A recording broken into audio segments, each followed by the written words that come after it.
Assalamualaikum warahmatullahi wabarakatuh. Kawan-kawanku semua, hadir kembali bersama Saifuddin Tahir ya di dalam channel Sinau Kapal. Kali ini saya akan berbagi perihal kita sebagai pemilik kapal tongkang batu bara, sebagai owner surveyor daripada tongkang batu bara, kita kemudian dalam rangka melakukan pengedokan tongkang batu bara. Tentunya pada saat tongkang batu bara kita naikkan atau sudah dinaikkan oleh pihak galangan kapal, tentunya seorang pemilik kapal atau seorang owner surveyor atau seorang marine superintendent dipastikan akan mendokumentasikan kondisi tongkang, terutama di bagian bawah air, ya, yang selama ini tidak bisa dilihat atau tidak bisa diperiksa atau diamati kondisinya. Nah, kondisi yang paling tepat adalah saat kapal berada, saat tongkang berada di atas galangan kapal, entah itu di slipway, entah itu di floating dock, atau entah itu di di graving dock. Artinya sudah berada di atas dock atau di atas galangan kapal. Sehingga kawan-kawanku semua mendokumentasikan bagian bawah daripada tongkang ini adalah momen yang paling penting. Kali ini saya akan berbagi perihal mendokumentasikan bagian bawah air. Inspeksi bagian bawah air daripada tongkang itu harus dilakukan segera setelah tongkang berhasil dinaikkan di atas dry dock, entah itu slipway, entah itu floating dock, atau entah itu graving dock. Dan kondisi tongkang tersebut harus sudah dalam kondisi stabil. Jangan memeriksa bagian bawah daripada tongkang sebelum dinyatakan stabil atau safe dari pihak galangan kapal. Tentunya kita akan mendapatkan briefing atau induction terlebih dahulu dari bagian health and safety environment. Dan tongkang sudah berada di kill block atau bilge block atau side block. Tongkang sudah stabil di atas kill block atau set block, atau di lapangan dikenal dengan stop block, ya. Kawan-kawanku semua,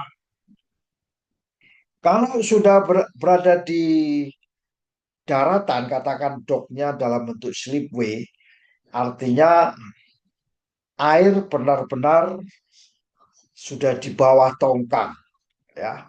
Air benar-benar di bawah tongkang. Permukaan bagian bawah tongkang batu bara dapat kita akses langsung, dapat kita lihat bagian bawahnya, ya, dapat kita akses. Nah, waktu kita bisa mengakses tongkang batu bara ini, artinya waktu tersebut adalah waktu yang paling tepat atau momen yang paling tepat pertama kali dapat melihat bagian bawah tongkang yang sebelumnya selama ini terus-menerus terendam di bawah air. Nah, verifikasi kondisi yang ada secara real yang tadinya hanya mendapatkan informasi. Kali ini OS dan pemilik kapal bisa memverifikasi kondisi bagian bawah air secara nyata. Jadi OS harus menilai langsung dan dapat menilai langsung kondisi lambung tongkang yang sebelumnya tidak bisa diperiksa saat tongkang masih memuat batu bara, ya, saat tongkang masih mengapung. Bila mana kita mendapatkan informasi dari data inspeksi bawah air oleh penyelam, katakan itu hanyalah sebuah informasi. Diver atau penyelam menginformasikan bahwa daerah-daerah ini mengalami, katakan, deformasi. ROV misalnya, data dari ROV menyatakan ada semacam denting atau deformasi atau corrosion di beberapa area. Underwater kamera hanya memberikan informasi tentang kondisi karang-karang, kondisi algae, dan lain sebagainya. Itu adalah kita mendapatkan informasi. Tapi kali ini kita bisa memverifikasi secara nyata kondisi lambung daripada tongkang. Kawan-kawanku semua, pada saat kapal berada di atas dok, tongkang berada di atas dok, tentunya akan kita ketahui bagaimana kondisi tumbuhan laut, fouling, binatang-binatang laut, ya. Contohnya misalnya kerang nempel-nempel di situ, atau bahasa Inggrisnya barnacle, algae, atau bahkan lumpur-lumpur yang menempel di lambung kapal. Tentunya ini ada suatu dasar bagi pemilik kapal untuk meminta order pembersihan bagian bawah daripada tongkang. Kita bisa mendeteksi korosi-korosi yang ada. Mungkin pit corrosion yang sebelumnya tidak bisa terdeteksi, ya, saat ini bisa terdeteksi. Termasuk deformasi, apakah deformasi yang besar atau kecil, ya, akibat tongkang pernah kandas, pernah grounding, pernah stranding, ya, pernah terjadi benturan bawah air, atau beban yang tidak merata, mungkin karena pemuatan yang tidak terdistribusi secara merata. Kerusakan pada katup-katup, katakan mempunyai sites, bisa kita lihat pada saat tongkang berada di atas dok, ya, termasuk anoda-anoda apakah sudah habis atau masih ada. Ini adalah waktu yang tepat kita bisa mendeteksi apakah kita mengganti baru anoda atau masih kita pakai, ya. Nah, sehingga pada saat kita berada di atas dok itu bisa menjadikan dasar OS atau pemilik kapal untuk menentukan apakah ada pekerjaan tambahan, ya. Ingat, pekerjaan tambahan. Pekerjaan awal sudah kita berikan kepada galangan, dan begitu kita bisa melihat kondisi bawah daripada tongkang, kita ada pekerjaan tambahan yang perlu ditambahkan segera dalam rencana docking di atas dock yang mana tongkang kita sedang melakukan pengedokan. Memprioritaskan area-area mana, area tertentu mana untuk melakukan adanya tindakan perbaikan yang cepat, terutama yang berkaitan dengan konstruksi-konstruksi yang utama ya, yang mungkin harus diganti, dan sistem-sistem yang kritis harus kita lakukan perbaikan dengan cepat. Nah, siapa tim teknisnya? Di dalam memeriksa kapal tentunya khususnya untuk tongkang batu bara, tim inspeksi ini terdiri dari biasanya pemilik kapal, pemilik tongkang batu bara, atau perwakilan. Dalam hal ini misalnya Marine Superintendent, ya, Marine Superintendent, atau owner surveyor dari pihak pemilik kapal.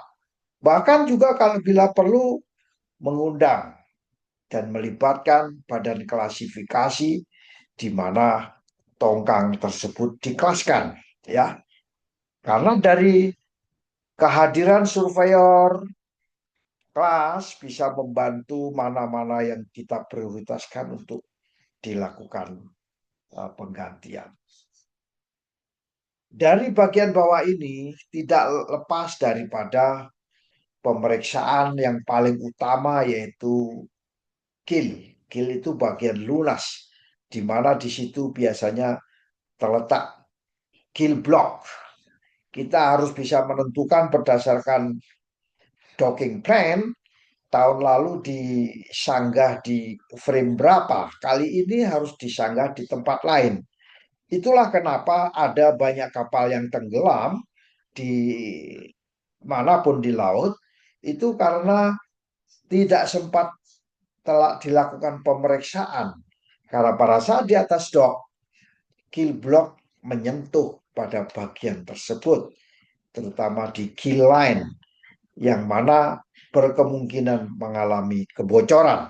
Ya, kawan-kawanku semua, kita harus bisa membandingkan ya di dalam pemeriksaan ini antara laporan sebelumnya. Jadi kita di dalam memeriksa atau melakukan pengedokan saat kita melihat tongkang kita berada di atas dok, kita harus membandingkan dengan shell expansion, gambar bukaan kulit yang lama. Baru kita cek, oh ini menurun sekian, ini menurun sekian. Tentunya harus mengundang pihak ultrasonik ya. Biasanya diundang oleh kalangan kapal untuk melakukan ultrasonic test ya. Dan kita juga bandingkan, katakan tongkang ini pernah melakukan underwater survey report. Kita harus bisa membandingkan reportnya gini, kondisi realnya kayak apa, reportnya kira-kira setahun yang lalu kayak gini, bagaimana sekarang kondisi realnya ya. Lalu kita lakukan pencatatan. Nah, inilah kita mulai mendokumentasikan. Jadi gunakan cell expansion yang baru,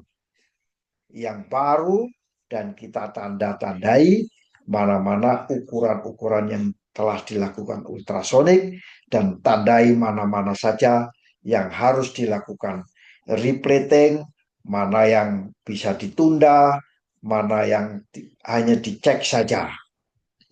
Jangan lupa mengambil foto ya, mendokumentasikan dengan foto atau video, terutama yang mengalami kerusakan-kerusakan.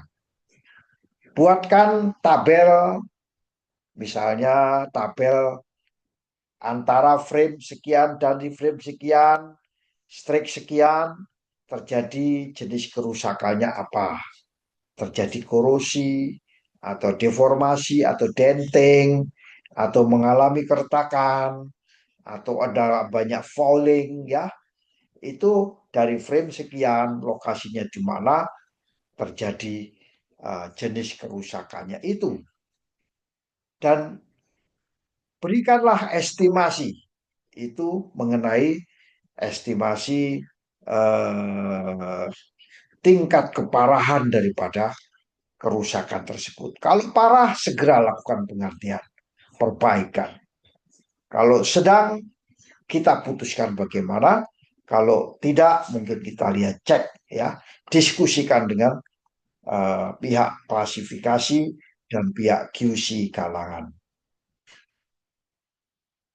Kemudian lakukan tindakan-tindakan yang tepat ya, dengan mendiskusikan tersebut tentunya lakukan tindakan, tentunya keputusan tetap berada di bawah pemilik kapal atau OS atau Marine Superintendent. Nah, itulah pencatatannya. Dengan mencatat yang tepat tadi lokasinya ya, di kiri kanan, di daerah Bilga atau Lunas atau di daerah lambung ya, jenis kerusakannya ada ya, misalnya ukuran daripada area berapa ya, 60-40 cm plat tipis misalnya di sekitar frame berapa ya, kondisi misalnya anoda yang sudah aus yang di atas misalnya 75% ausnya, atau mungkin anoda masih layak ya, itu kita harus catat di situ. Kondisi cat bagaimana? Biasanya kondisi cat itu yang sudah terkelupas atau yang masih bagus, pemilik kapal biasanya akan melakukan penggantian cat ya, karena masa berada di atas air nanti di tahun kedua, 2 tahun lagi. Bagaimana cat anti foulingnya? Sehingga dengan cara kita melakukan seperti pemeriksaan di bagian bawah air ini, kita bisa memberikan dasar untuk melakukan order perbaikan di kalangan kapal. Dan approval dari kelas tentunya kita harus mintakan ya, minta persetujuan daripada kelas mana yang kira-kira wajib harus diganti, mana yang bisa tidak dilakukan penggantian sekarang. Dan dari apa yang kita periksa ini akan menjadi bagian penting dari suatu laporan yang akan kita butuhkan, yaitu final doc yang kita disebut docking report atau final docking report. Kawan-kawanku semua, apa itu di dalam melakukan uh, pemeriksaan tongkang ini, tentunya kita harus lebih cermat, lebih berhati-hati, lebih apa namanya, lebih mengutamakan safety ya, karena kapal ini akan mengangkut batu bara sampai 2 tahun yang akan datang. Demikian, semoga bermanfaat bagi kita semua. Wassalamualaikum warahmatullahi wabarakatuh.